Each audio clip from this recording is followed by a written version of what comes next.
Tokyo विश्वविद्यालय के वैज्ञानिकों ने अपनी गतिशीलता को बनाए रखते हुए रोबोट के चेहरे पर कृत्रिम त्वचा को सुरक्षित रूप से संलग्न करने के लिए एक विधि विकसित की है, जो अधिक यथार्थवादी एंड्रॉयड बनाने की संभावनाओं को खोलता है। प्रौद्योगिकी एक मानव, उसकी मांसपेशियों और स्नायु बंधन की शारीरिक संरचना पर आधारित है, जिसे वैज्ञानिक रोबोट की किसी भी सतह पर अनुकरण करते हैं। अब तक विकास डराने वाला लग रहा है, लेकिन यह एंड्रॉयड को बहुत सुंदर बनने में मदद करेगा। इसके अलावा कॉस्मेटोलॉजी और प्लास्टिक सर्जरी में तकनीक लागू की जा सकती है। शोधकर्ताओं ने इस तरह के छिद्रों के साथ एक मानव चेहरे की डाली बनाई और इसे कोलेजन और त्वचीय फाइब्रोब्लास्ट से बने जेल के साथ लेपित किया, संयोजी ऊतक के गठन के लिए जिम्मेदार कोशिकाएं। जेल ने छिद्रों में प्रवेश किया और एक त्वचा की परत बनाई जो सुरक्षित रूप से छाप से जुड़ी हुई थी। परिणाम मानव त्वचा का एक सरलीकृत मॉडल था, जो आधार से जुड़ी दो छड़ें स्थानांतरित होने पर मुस्कुराहट में फैल सकता था। मोटी और अधिक यथार्थवादी त्वचा बनाने के लिए पसीने और वसामय ग्रंथियों, छिद्रों, रक्त वाहिकाओं, वसा और नसों का अनुकरण करना आवश्यक है। जापानी वैज्ञानिकों ने कहा, न केवल सामग्री महत्वपूर्ण है बल्कि आंदोलन भी है, इसलिए अगला काम रोबोट के अंदर जटिल एक्ट्यूएटर्स या मांसपेशियों का उपयोग करके मानव चेहरे के भावों की नकल करना सीखना है।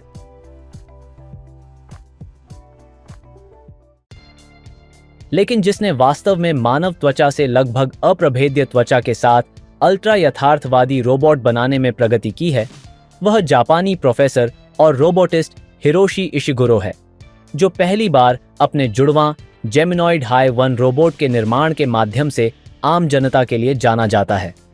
उन्होंने सिलिकॉन रबर, वायवीय एक्ट्यूएटर, शक्तिशाली इलेक्ट्रॉनिक्स और अपने बालों का इस्तेमाल किया। रोबोट खुद की तरह बहुत दिखता है, एक बड़ा सिर, झुर्रीदार भौहें और भेदी आंखें। जैसा कि एक पर्यवेक्षक ने कहा, लेजर बीम उत्सर्जित करने के कगार पर लगते हैं।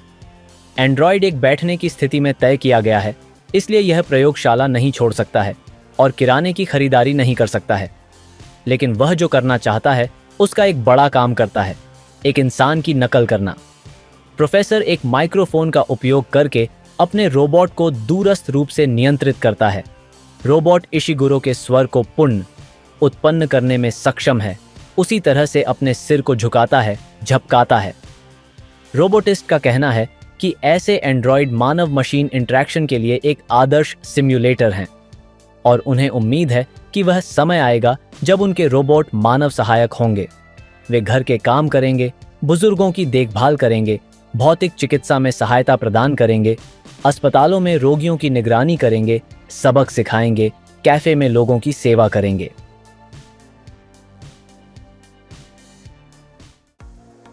सबसे यथार्थवादी रोबोटों की बात करें तो कंपनी इंजीनियर आर्ट्स के मेस्मर रोबोटों का उल्लेख करना असंभव नहीं है, जो उन्नत ह्यूमनॉइड मशीनें हैं जो लोगों के साथ यथासंभव वास्तविक रूप से बातचीत करने के लिए डिजाइन की गई हैं। मेस्मर विश्वसनीय और ठोस चित्र बनाने के लिए रोबोटिक्स और एनिमेशन में नवीनतम प्रगति का उपयोग करता है। मेस्मर रोबोट की अनूठी विशेषताओं में से एक उनकी त्वचा है।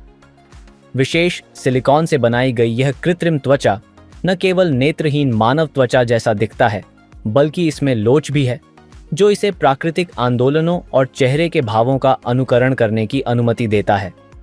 रोबोट के अंदर कई छोटे मोटर और सेंसर होते हैं जो चेहरे के भाव और हाव भाव का सटीक नियंत्रण प्रदान करते हैं।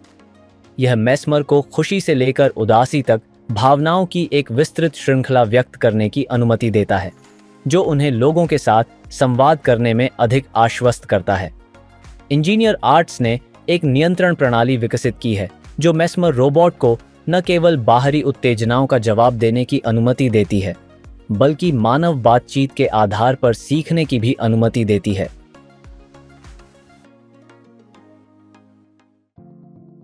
लेकिन इंजीनियर आर्ट्स कंपनी का सबसे दिलचस्प रोबोट निश्चित रूप से अमेका रोबोट है, जो रोबोटिक्स के क्षेत्र में एक अनूठी उपलब्धि का प्रतिनिधित्व करता है, जो अविश्वसनीय रूप से यथार्थवादी बातचीत और एक प्रभावशाली डिग्री प्रदान करता है। रोबोट का यथार्थवाद इतना अच्छा है कि सुपर यथार्थवादी त्वचा के बिना भी अमेका अन्य ह्यूमनॉइड रोबोटों में से एक है। रोबोट पर पहले से मौजूद त्वचा विशेष सिलिकॉन से बनी होती है। त्वचा का लाभ यह है कि यह नेत्रहीन एक मानव जैसा दिखता है और इसमें लोच और बनावट भी है, जो इसे विभिन्न प्रकार के चेहरे के आंदोलनों और चेहरे के भावों को सटीक रूप से पूर्ण पेश करने की अनुमति देता है। चेहरे के भावों के अत्यधिक सटीक नियंत्रण के लिए धन्यवाद। अमेका आश्चर्य से लेकर आनंद तक भावनाओं की एक विस्तृत श्रृंखला को व्यक्त करने में सक्षम है, जो इसे लोगों के साथ बातचीत के लिए विशेष रूप से आकर्षक बनाता है। इसके अलावा अमेका उन्नत कृत्रिम बुद्धिमत्ता एल्गोरिदम से लैस है, जो इसे सार्थक बातचीत करने, चेहरों को पहचानने और याद रखने और विभिन्न स्थितियों और संदर्भों के अनुकूल होने की अनुमति देता है।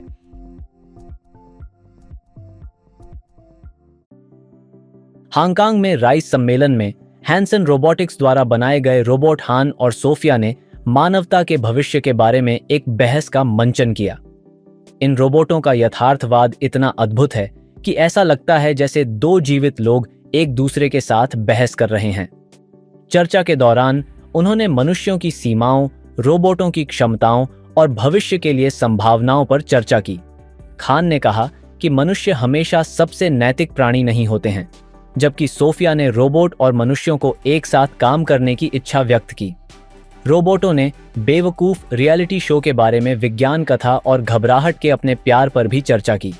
खान ने दावा किया कि 10 से 20 वर्षों में रोबोट कोई भी मानवीय काम कर पाएंगे, और सोफिया ने मनुष्यों और रोबोटों के बीच सहयोग के महत्व के बारे में बात की। बहस ने कृत्रिम बुद्धि के भविष्य और इसके उपयोग की नैतिकता के बारे में महत्वपूर्ण सवाल उठाए। हैंसन रोबोटिक्स के संस्थापक डेविड हैंसन ने आशा व्यक्त की कि रोबोट दुनिया की समस्याओं को हल करने में मदद करेंगे, लेकिन ध्यान दिया कि ऐसी मशीनों का निर्माण करना महत्वपूर्ण है जो देखभाल और सुरक्षित हैं।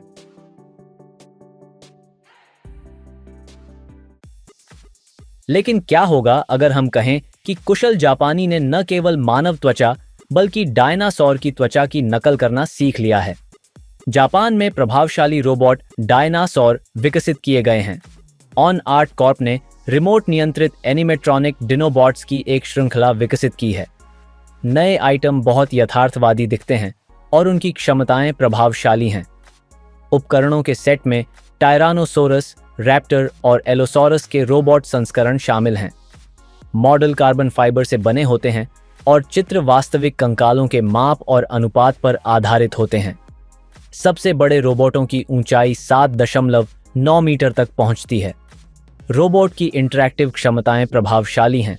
डायनासोर में से एक भी ऊपरी धड़ द्वारा कंपनी के प्रतिनिधियों में से एक को पकड़ लिया।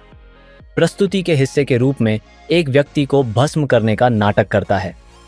बेशक कंपनी के विशेषज्ञों का मुख्य आकर्षण प्राचीन छिपकलियों के सबसे प्रसिद्ध की एक यांत्रिक प्रति थी, टायरानोसोरस।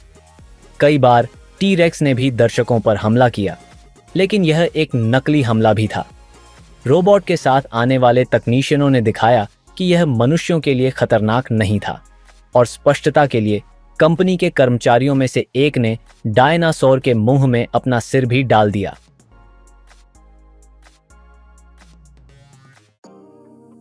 और आप एक रोबोट को कैसे पसंद करते हैं जिसकी त्वचा में पूरी तरह से लेगो होता है?